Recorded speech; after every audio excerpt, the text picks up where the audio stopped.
हरे कृष्ण। आप सबका स्वागत है मेरे चैनल पर। और आज मैं आपको एक बात बताना चाहता हूँ कि बल्कि हमारी ज़िंदगी में हमें अपना जीवन कैसे जीना चाहिए, हमें अपनी पूरी लाइफ जैसे जीते हैं हमें किस तरह से जीनी चाहिए और कैसे रहना चाहिए, हमें क्या काम करने चाहिए, कैसे रहना चाहिए। ये सबसे महत्वपूर्ण बात है। एक बार एक पंडित था, वो घर से विद्या प्राप्त करने के लिए कहीं बाहर चले जाते हैं कि हम मुझे आज विद्या प्राप्त करनी है। तो कई वर्ष वो बाहर रहते हैं विद्या प्राप्त करने के लिए। जब वो पूरी अपनी विद्या प्राप्त कर लेते हैं तो वहां से वापस आने लग जाते हैं कि अब वापस घर को जाना, पूरी विद्या हो गई है, अब मुझे वापस घर को जाना। तो जैसे घर पे आते आते अब उस समय वो जो टाइम था उस समय में गाड़ियाँ नहीं होती थी, कुछ नहीं होता था, पैदल ही चलकर जाना और पैदल ही चलकर आना पड़ता था। तो जैसे जैसे वो आने लगे तो कहीं रास्ते में रात पड़ गई। अब उन्होंने सोचा रात भी बहुत हो गई, अब मैं घर भी तो पहुंच नहीं पाऊंगा, तो एक काम करता हूँ यहीं पे कहीं विश्राम करता हूँ, कहीं जगह देखता हूँ कहीं।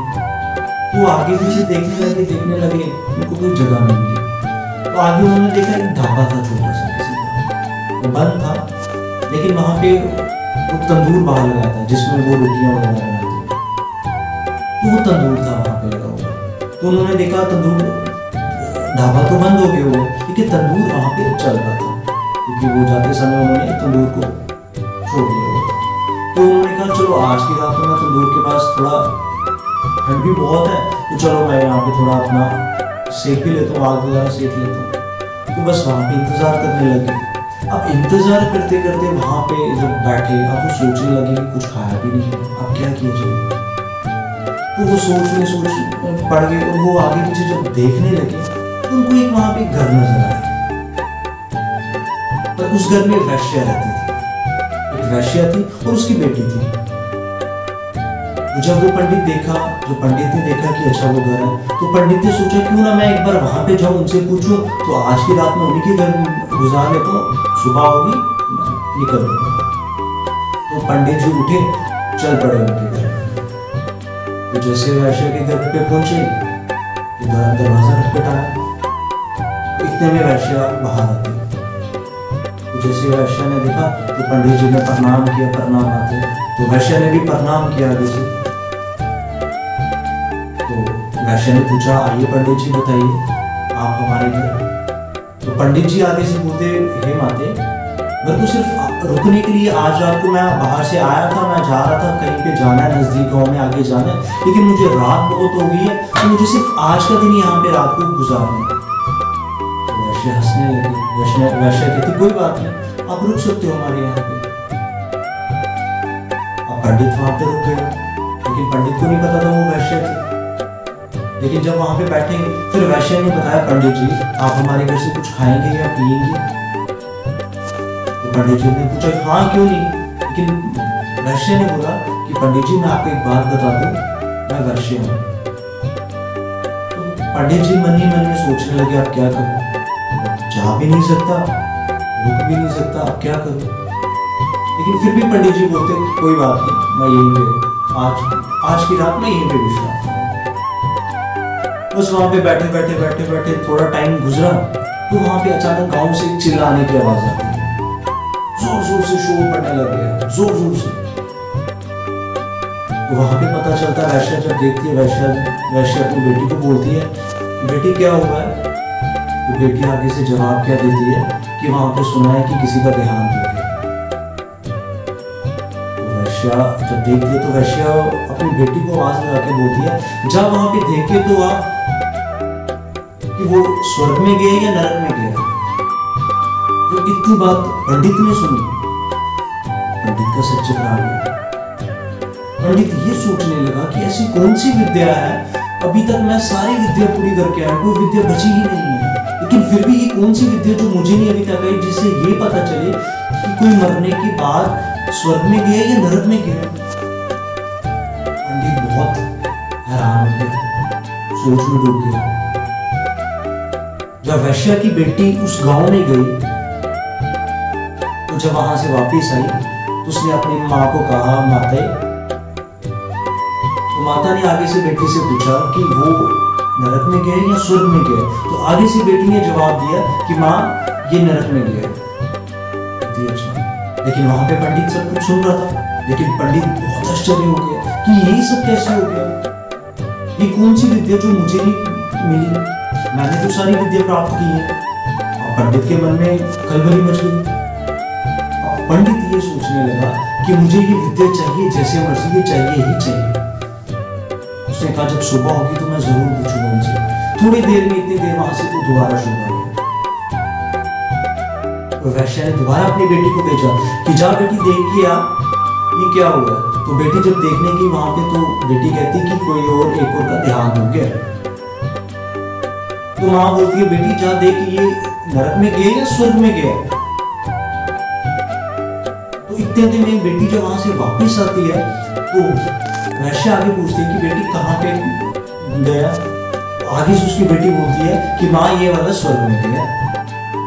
लेकिन पंडित वहां फिर सुन रहा होता, बहुत हैरान हो जाता, आश्चर्य हो जाता। अब उसके दिल में ऐसी खलबली मची कि वो बोलती मैं पूछ के ही मानूंगा सुना, मुझे ये विद्या चाहिए जैसे मर्जी। मैंने तो सोचा था मैंने सारी विद्या प्राप्त कर ली, अब तो मैं घर जा रहा हूँ, लेकिन नहीं, अभी तो मेरी विद्या अधूरी है।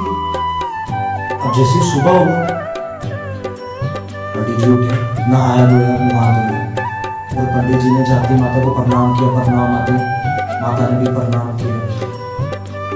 तो पंडित जी वैश्य से एक चीज पूछते, कहते माता मुझे आपसे एक बात पूछनी है। माता बोलती पूछिए पंडित जी, क्या बात पूछी। तो पंडित जी बोलते मैं ऐसी आपके पास कौन सी विद्या है जिससे आपने ये पता लगा लिया कि जो जिसका देहांत हुआ वो नरक में गया या स्वर्ग में गया। तो माता वहां पे हंसने लग जाती है, बहुत हंसती है। तो पंडित ये बोलता है माता आप हंस क्यों रही हो। तो पंडित सुनाता है कि मैं बाहर विद्या ग्रहण करने गया था, मैंने अपनी तरफ से सारी विद्या ग्रहण की है, कुछ छोड़ी नहीं है, लेकिन फिर भी ये कौन सी विद्या है जो मुझे पता ही नहीं लगा, जिससे ये पता चलता है कि जो मरने वाला है वो स्वर्ग में गया या नरक में गया। यही सोच पड़ गई। तो माता जी ने पंडित जी को बिठाया तो हंसने लगी, कहती पंडित जी बैठो मैं आपको ये सुनाती हूँ। पंडित जी बहुत उत्सुक थे जानने के लिए, वो बोल रहे थे मुझे बताओ। जब उन्होंने माता जी ने बताया, माता जी कहते देखो पंडित जी, जो सबसे पहले वाला गया था, तो जब बेटी वहां पे देखने गई थी जो जिसका देहांत हुआ था सबसे पहले वाले का, जब उसके घर के बाहर गए हम जब देखा तो लोग बाहर खड़े हुए थे, तो वहां पे उसके बारे में क्या बातें कर रहे थे, यही बोल रहे थे जो पहला नरक में गया था उसके बारे में क्या बातें चल रही थी, सभी यही बोल रहे थे कि बहुत बुरा लगता था, किसी की नहीं सुनता था, माँ बाप को तंग किया था, परेशान करता था, किसी की बात नहीं मानता था, अपनी मन मर्जी करता था। और कोई भी वहां पे जब वहां पे देखा अंदर जाके तो 2 मिनट के लिए सिर्फ शोक प्रकट कर रहे थे, जो एक दुनियादारी में किया जाता है। तो कुछ समय के लिए बैठ रहे थे, वापस निकल रहे थे, तो इसलिए वो नरक में गया। अब वो जब दूसरे के घर में गए, वहां पे सभी बहुत रो रहे थे, तो सभी बोल रहे थे कि बहुत अच्छा लड़का था, सबकी बात मानता था, सबकी मदद करता था। तो ये सब जानकर फिर माता बोली कि ये अब स्वर्ग में गया। पंडित हैरान रह गया। बल्कि इससे हमें ये शिक्षा मिलती है कि हमें अगर हम इस धराधाम में आए, अगर यहाँ पे हम इस धरती पर आए हैं, तो हमें कुछ अच्छा काम करके ही जाना चाहिए।